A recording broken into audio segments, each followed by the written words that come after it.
Madarihat video অফিসে একদম ভিডিওর ঘরে আজকে এভাবে ক্যামেরা অন করে বলতে বাধ্য হচ্ছি উনি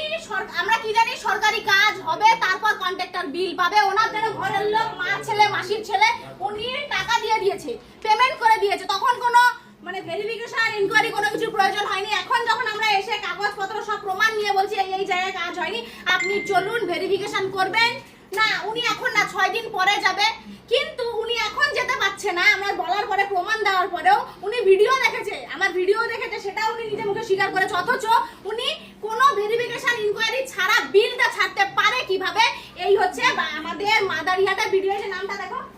অমিত কুমার মণ্ডল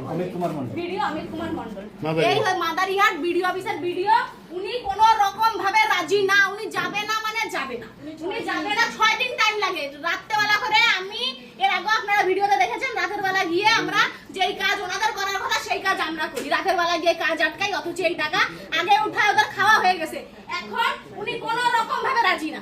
উনি কোনো রকম ভাবে যাইতে রাজি না আপনি কতদিন সময় লাগবে বলছেন 6 তারিখ ওরে দেখুন কি বলছে 6 তারিখ আর আপনি বিল যখন দিলেন তখন তো আপনি আগে কিছু করেছিলেন কি তখন আপনার 6 দিন আপনি তখন গিয়ে একবার দেখে আসলেন না এখন প্রমাণ দেওয়ার পরে আপনি বলছেন যে 6 দিন পরে কাজ হবে রাতারাতি আমরা যাবো আর ফোন করে বলবো ভাই কাজ করো নইলে বাস হয়ে যাবে তারপরে আপনি বলবেন তারপরে কাজ হবে তারপরে হবে নাকি 6 দিন আপনারা বলবেন মানে মামা বাড়ির আবদার যা মন চায় তাই যা মন চায় তাই উনি বাঁচতে চাচ্ছে প্লাস বাঁচাতে চাচ্ছে সব কটাই সরকারি কর্মচারী থেকে শুরু করে যত চোর ছেচর আছে মাদারিহাট সব একসঙ্গে জড়িত একদম ওনাদের কোনো মুখ দিয়ে একটা গুলি নেই একটা বলার কোনো ওনার ক্ষমতা নেই বুকের মধ্যে সৎ সাহসটা নেই যদি থাকতো তাহলে আজকে উনি এখনই উনি ইঞ্জিনিয়ারকে ডাকতে পাচ্ছেন না ইনকোয়ারিতে যেতে পাচ্ছেন না ওনার বুকে সৎ সাহস থাকলে